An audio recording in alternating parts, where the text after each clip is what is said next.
नमस्कार साथियों, आप सभी का बहुत बहुत स्वागत है आपके अपने ऑनलाइन इंस्टीट्यूट निशांत ज्ञान के यूट्यूब प्लेटफॉर्म पर। मैं नितिन उपाध्याय आप सभी का स्वागत करता हूं, अभिनंदन करता हूं आज के अपने इस वीडियो पर। मित्रों, आज के वीडियो का टॉपिक, मैं लगातार आपको मनोविज्ञान से संबंधित श्रृंखला की वीडियोज दे रहा हूँ।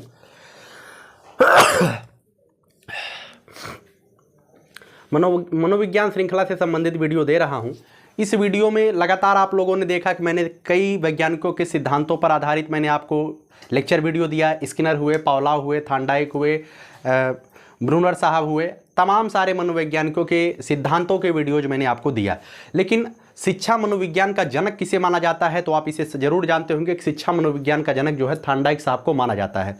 लेकिन शिक्षा मनोविज्ञान की उत्पत्ति और शिक्षा मनोविज्ञान को हम किस तरीके से पढ़ना स्टार्ट किए थे और शिक्षा मनोविज्ञान को किस तरीके से हम पढ़ना स्टार्ट करते हैं और शिक्षा मनोविज्ञान से संबंधित कौन कौन सी इंपॉर्टेंट फैक्ट है जो आपसे पूछे जा सकते हैं, बेसिकली इस वीडियो में हम बात करेंगे व्हाट इज शिक्षा मनोविज्ञान, शिक्षा मनोविज्ञान क्या है। ठीक है, यह कब से शुरू हुआ और आज हम इसे किस रूप में शिक्षा मनोविज्ञान का अध्ययन करते हैं, तमाम सारी बातों पर चर्चा करेंगे। तो आइए चलिए इस वीडियो को शुरू करते हैं। उसके पहले हम आपसे आग्रह कर सकते हैं, क्योंकि मैं आपके लिए अगर मेहनत कर रहा हूं तो आप उसके स्वरूप हमें चैनल को सब्सक्राइब करके और वीडियो पसंद आता है तो वीडियो को लाइक करके अपना सपोर्ट हमें दे सकते हैं, आगे आपकी इच्छा। चलिए बात करते हैं मित्रों। सबसे पहले शिक्षा जो मनोविज्ञान था, बहुत पहले हम शिक्षा मनोविज्ञान को जो है, मैंने यहाँ पर लिखा है, बहुत पहले मनोविज्ञान को जो है दर्शन शास्त्र की एक शाखा के रूप में जाना जाता था। बहुत पहले अर्थात सदियों पहले, शताब्दियों पहले जो है हम मनोविज्ञान को जो है मनोविज्ञान के तौर पे नहीं पढ़ते थे, बल्कि दर्शन शास्त्र की एक शाखा के रूप में हम इसका अध्ययन करते थे। ठीक है, उसके बाद मनोविज्ञान आप सभी लोग जानते हैं, साइकोलॉजी। मनोविज्ञान को जो है इंग्लिश में क्या कहते हैं, साइकोलॉजी बोला जाता है। और यह जो साइकोलॉजी शब्द है मित्रों, इसकी उत्पत्ति जो है लैटिन भाषा के दो शब्दों से मिलकर हुआ है। ठीक है, जितने भी वर्ड होते हैं लगभग उनकी उत्पत्ति जो है, तमाम सारे आप वर्ड देखे होंगे लैटिन भाषा के, लैटिन भाषा से उत्पत्ति होती है। जैसे साइकोलॉजी शब्द की उत्पत्ति किससे किससे हुई है, साइकी प्लस लोगोस। किससे किससे हुई है, साइकी प्लस लोगोस। आपसे क्वेश्चन यह पूछा जा सकता है कि साइकोलॉजी शब्द की उत्पत्ति किस भाषा से हुई है, तो साइकोलॉजी शब्द की उत्पत्ति जो है लैटिन भाषा से हुई है। इसे हम ग्रीक भाषा भी बोलते हैं। किससे किससे हुई है, साइकी प्लस लोगोस। ठीक है, अभी साइकोलॉजी की इंग्लिश आप ध्यान रखिएगा, आगे पी है तब साइकोलॉजी है, ध्यान रखिएगा। PSYCHOLOGY है, PSYCHE। साइकी का मतलब होता है आत्मा और लोगोस का मतलब होता है अध्ययन, अर्थात आत्मा का अध्ययन करना ही क्या कहलाता है, साइकोलॉजी कहलाता है। प्रारंभ में जो है हमने जब मनोविज्ञान को पहली बार पढ़ना मनोविज्ञान के रूप में स्टार्ट किया, तो उस समय हमारे मनोवैज्ञानिकों ने मनोविज्ञान को आत्मा का विज्ञान के रूप में पढ़ना स्टार्ट किया था। ठीक है, तो सर्वप्रथम यहाँ पे मैंने लिखा है, सबसे पहले हमने इसे आत्मा का विज्ञान के रूप में पढ़ना प्रारंभ किया था। यह वही समय था जब सुकरात जैसे महामानव इस धरती पर विद्यमान थे। तो सुकरात हुए, सुकरात के जो शिष्य थे उनका क्या नाम था, अरस्तु था। सुकरात के शिष्य थे प्लूटो। कौन थे, प्लूटो। और प्लूटो के शिष्य थे अरस्तु। ठीक है, सुकरात के शिष्य थे प्लूटो, प्लूटो के शिष्य थे अरस्तु, अरस्तु के शिष्य सिकंदर थे। ये जो व्यक्ति थे, ये दर्शन के क्षेत्र में बहुत बड़ा नाम कर चुके थे। एक शिक्षक भी थे, शिक्षक के साथ साथ दर्शन शास्त्री भी थे, और दर्शन शास्त्र की ही एक शाखा मनोविज्ञान होने के नाते यह मनोविज्ञान के भी जनक माने जाते हैं। तो ध्यान रखिएगा, सर्वप्रथम मनोविज्ञान को आत्मा का विज्ञान किसने कहा था, सुकरोत, प्लेटो और अरस्तु साहब ने कहा था।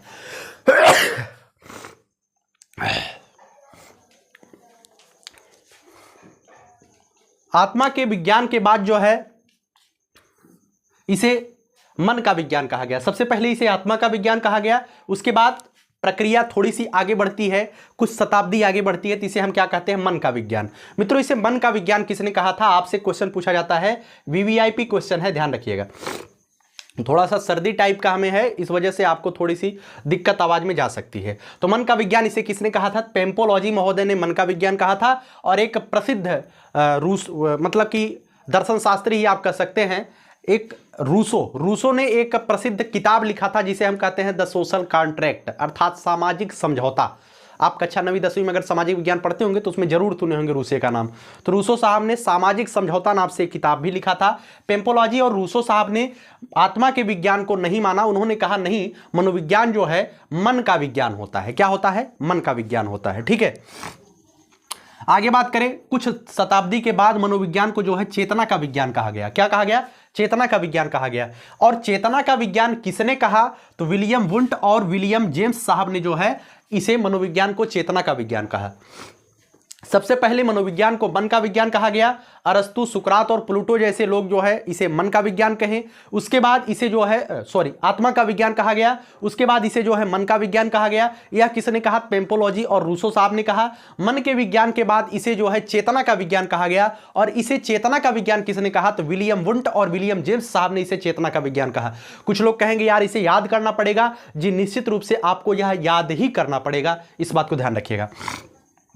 मन के विज्ञान के बाद आधुनिक जो मनोविज्ञान हम पढ़ते हैं, आधुनिक मनोविज्ञान को जो है व्यवहार का मनोविज्ञान कहा जाता है या व्यवहार का विज्ञान कहा जाता है।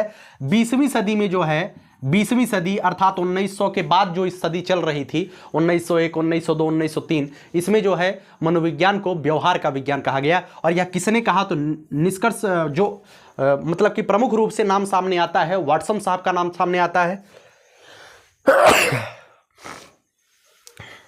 वाटसन साहब के साथ साथ थॉर्नडाइक साहब भी, मैकडूगल साहब भी, इन्होंने भी मनोविज्ञान को जो है व्यवहार का विज्ञान कहा था। ठीक है, व्यवहार के विज्ञान आधुनिक मनोविज्ञान को कहा। सबसे पहले इसे आत्मा का विज्ञान कहा गया, उसके बाद मन का विज्ञान कहा गया, उसके बाद चेतना का विज्ञान कहा गया, उसके बाद व्यवहार का विज्ञान कहा गया।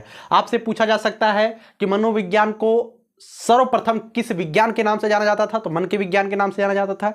वर्तमान में मनोविज्ञान को किसके नाम से जाना जाता है? तो व्यवहार के विज्ञान के नाम से जाना जाता है। ठीक है, आगे कुछ फैक्ट मैंने लिखा है। तो सबसे पहले ध्यान रखिएगा, विश्व में प्रथम मनोवैज्ञानिक प्रयोगशाला। आपसे यह क्वेश्चन काफी बार यूपी टेट में पूछा गया, ध्यान रखिएगा। विश्व में प्रथम मनोवैज्ञानिक प्रयोगशाला जो है जर्मनी के लिप्सिंग शहर में 1879 में स्थापित किया गया। ठीक है, स्थापित किया गया। और किसने स्थापित किया था? ध्यान रखिएगा, किसने स्थापित किया था? तो विलियम वुंट साहब ने जो है स्थापित किया था। ठीक है, तो विश्व में प्रथम मनोवैज्ञानिक प्रयोगशाला जर्मनी के लिप्सिंग शहर में 1879 में किसने स्थापित किया था? तो यह जो है विलियम वुंट साहब ने स्थापित किया था। यहीं एक फैक्ट और लिखिएगा कि भारत में प्रथम मनोवैज्ञानिक प्रयोगशाला कहां स्थापित की गई थी? आप लोग फैक्ट के रूप में लिखिएगा, 1930 में भारत में प्रथम मनोवैज्ञानिक प्रयोगशाला भारत के कोलकाता शहर में स्थापित की गई थी। ठीक है, कोलकाता शहर में स्थापित की गई थी। आगे बात करें, एक फैक्ट और आप ध्यान रखिएगा, 1890 में विलियम जेम्स नाम था, इन्होंने एक पुस्तक लिखा था प्रिंसिपल ऑफ साइकोलॉजी। ठीक है, प्रिंसिपल ऑफ साइकोलॉजी प्रकाशित किया था। एक क्वेश्चन पूछा जाता है, प्रिंसिपल ऑफ साइकोलॉजी किसकी पुस्तक है? ध्यान रखिएगा, विलियम जेम्स की पुस्तक है। ठीक है, किसकी पुस्तक है? विलियम जेम्स की। कब प्रकाशित हुई थी? 1890 में।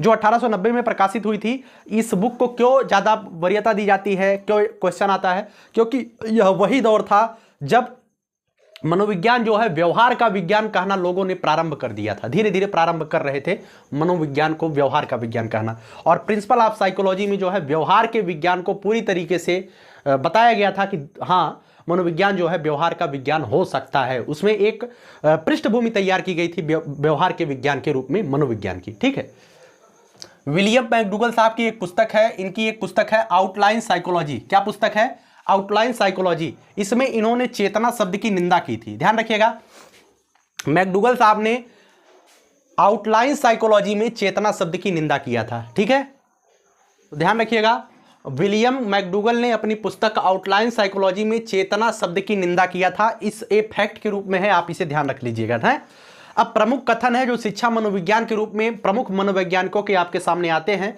इन्हें ध्यान रखना आपके लिए आवश्यक है। सबसे पहला कथन मैंने यहां पे लिखा है मैकडूगल साहब का। मैकडूगल साहब ने क्या कहा था कि मनोविज्ञान जो है व्यवहार व आचरण का विज्ञान है। क्या कहा था? मनोविज्ञान व्यवहार व आचरण का विज्ञान है। किसने कहा था? तो मैकडूगल साहब ने कहा था। ये चीजें आपको रट लेनी है, कोई भी फैक्ट नहीं छोड़ना है, इस बात को ध्यान रखिएगा। वाटसन साहब ने क्या कहा था कि तुम मुझे एक बालक दो, मैं उसे वैसा बना दूंगा जैसा बनाना चाहता हूं। तुम मुझे एक बालक, नन्हा सा बालक दे दो, हम उसे वैसा ही बनाएंगे जैसा हम चाहते हैं। ठीक है, तो किसने कहा था? वाटसन साहब ने कहा था। आगे बात करें वुडवर्ड साहब की, तो वुडवर्ड साहब ने कहा था कि मनोविज्ञान सर्वप्रथम आत्मा का, फिर मन व मस्तिष्क का और फिर उसने चेतना का त्याग किया और वर्तमान में मनोविज्ञान व्यवहार के विधि स्वरूप को स्वीकार किया। अर्थात इसी क्रम को उन्होंने केवल बता दिया था। किसने? वुडवर्ड साहब ने। वुडवर्ड साहब ने कहा मनोविज्ञान सर्वप्रथम आत्मा का त्याग किया, उसके बाद मन व मस्तिष्क का त्याग किया, उसके बाद चेतना का त्याग किया और वर्तमान में मनोविज्ञान जो है व्यवहार को स्वीकार किया है। किसको स्वीकार किया है? व्यवहार को विधि स्वरूप में स्वीकार किया है। इस बात को ध्यान रख लीजिएगा।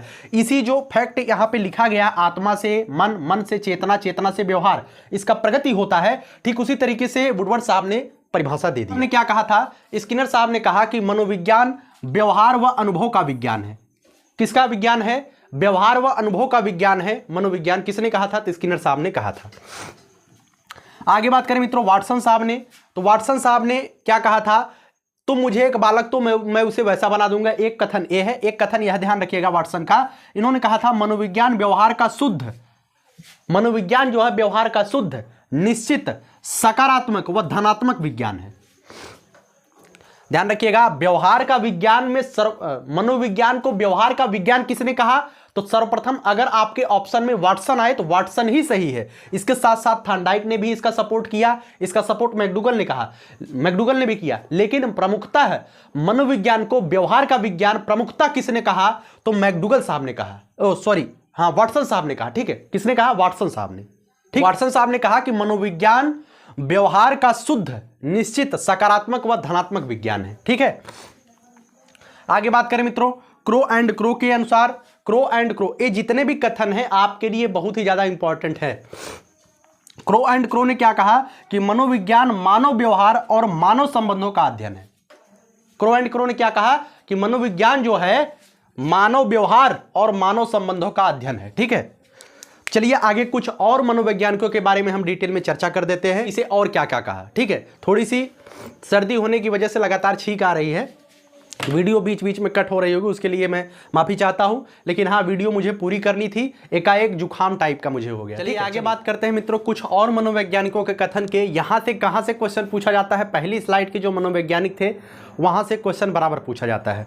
इन मनोवैज्ञानिकों को आप जो है स्किप भी कर सकते हैं, लेकिन स्किप नहीं करना है क्योंकि मैंने उतना ही देने का प्रयास किया है जितना आपके लिए इंपॉर्टेंट हो। ठीक है, आप मालती सारस्वत की बुक पढ़ेंगे, पीडी पाठक जी की बुक पढ़ेंगे तो बहुत ही विस्तृत दिया गया है, लेकिन उतना पढ़िए जो आपके की पॉइंट हो। ठीक है, तो स्किनर साहब ने भी कहा था कि स्किनर साहब ने एक परिभाषा और दिया, एक परिभाषा और क्या दिया कि शिक्षा मनोविज्ञान अध्यापकों की तैयारी की आधारशिला है। अगर आप अध्यापक बनना चाहते हैं, अगर आप शिक्षा मनोविज्ञान नहीं पढ़ते हैं तो समझ लीजिए आप एक अच्छा अध्यापक नहीं बन सकते हैं। स्किनर साहब ने यही बताया कि शिक्षा मनोविज्ञान अध्यापकों की तैयारी की आधारशिला है। एक मनोवैज्ञानिक हुए थे मन मतलब हमारा मन नहीं, मन एक मनोवैज्ञानिक का नाम था। अब उनका पूरा नाम क्या था मैंने सर्च वर्च नहीं किया, देख लीजिएगा।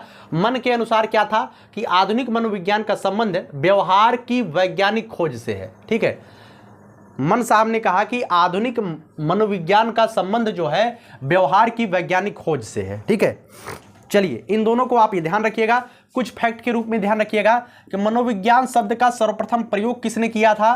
तो मनोविज्ञान शब्द का सर्वप्रथम प्रयोग जो साइकोलॉजी शब्द था, इसका सर्वप्रथम प्रयोग किसने किया था? तो रुडोल्फ गोयकल ने किया था। किसने किया था? रुडोल्फ गोयकल ने किया था। आगे बात करें मित्रों, अगला पॉइंट मैंने लिखा है कि विलियम जेम्स को अमेरिका में मनोविज्ञान का जनक कहा जाता है। अमेरिका में जो है विलियम जेम्स को मनोविज्ञान का जनक कहा जाता है। ये विलियम जेम्स वही विलियम जेम्स थे जिन्हें माना जाता है कि इन्होंने मनोविज्ञान को दर्शन शास्त्र से मुक्त कराया था। अर्थात विलियम जेम्स ही एक ऐसे मनोवैज्ञानिक थे या प्रथम मनोवैज्ञानिक थे जिन्होंने मनोविज्ञान को जो है दर्शन शास्त्र से अलग किया। अर्थात इन्होंने एक रास्ता दिखाया, जो हम मनोविज्ञान आत्मा के विज्ञान को दर्शन शास्त्र में पढ़ते हैं उसे थोड़ा सा अलग पढ़ना चाहिए। रूसो के अनुसार, एक रूसो वैज्ञानिक थे, अभी मैंने बताया था कि रूसो के अनुसार जो है जो मनोविज्ञान है वो किसका विज्ञान है? मन का विज्ञान है। ठीक है, मन का विज्ञान किसके किसके अनुसार है? पेस्टोलॉजी और रूसो के अनुसार जो है मनोविज्ञान को मन का विज्ञान कहा गया। अभी पहले स्लाइड में आपने देखा।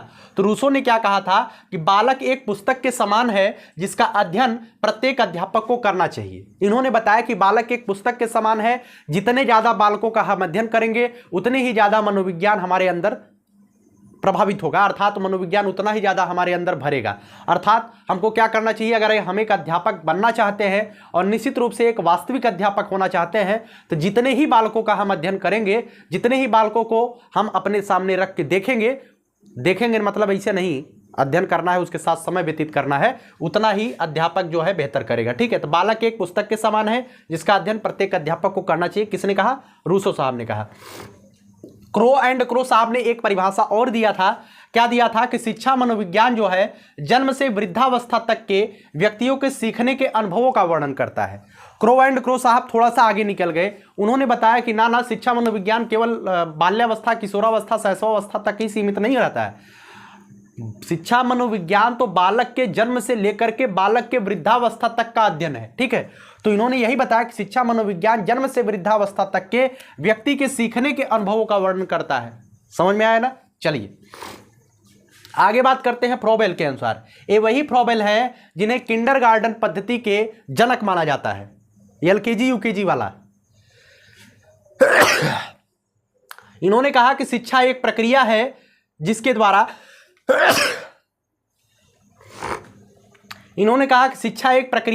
द्वारा बालक अपनी जन्मजात शक्तियों का विकास करता है। ठीक है, इन्होंने क्या बताया कि शिक्षा एक प्रक्रिया है जिसके द्वारा बालक अपनी जन्मजात शक्तियों का विकास करता है। आखिर में बेसिक शिक्षा के जनक माने जाने वाले महात्मा गांधी जी ने एक परिभाषा दिया था जो कि आपके लिए इंपॉर्टेंट है कि शिक्षा का उद्देश्य क्या है। इन्होंने कहा था कि शिक्षा का उद्देश्य बालक या व्यक्ति के शरीर, मस्तिष्क और आत्मा का पूर्ण विकास करना होता है। ठीक है, शिक्षा का यही उद्देश्य होता है। मित्रों, आज के लिए इतना ही। पूरे के पूरे शिक्षा मनोविज्ञान की जो बेसिक चीज़ें होती है मैंने आपके सामने डिस्कस करने का प्रयास किया है, और बीच बीच में वीडियो ज़्यादा कट हो रही है, उसका केवल यही मतलब है कि हमें लगातार जो है जुकाम होने की वजह से छींक आ रही है, इस वजह से वीडियो कट हो रही होगी। उसके लिए हम जो है आपसे माफ़ी चाहते हैं। आगे कोशिश करेंगे कि जब मैं वीडियो बनाना शुरू किया तब मुझे ऐसी मतलब कि दिक्कत नहीं थी, वीडियो बनाने के बीच में ऐसी दिक्कत शुरुआत हो गई, इस वजह से मैंने वीडियो पूरा बनाया, नहीं तो मैं वीडियो नहीं बनाता। ठीक है, मैं नहीं चाहता हूँ कि कुछ चीज़ें आपको थोड़ा सा गलत, मतलब कि गलत का मतलब गलत है नहीं है, कंटेंट में गलती नहीं है, हमारी तरफ से पूरा प्रयास न किया गया हो उस वीडियो में। मैं पूरा प्रयास करता हूं, लेकिन बीच में वीडियो दिक्कत हुई, उसके लिए माफ कीजिएगा। ठीक है, चलिए बहुत बहुत धन्यवाद। जय हिंद, जय भारत।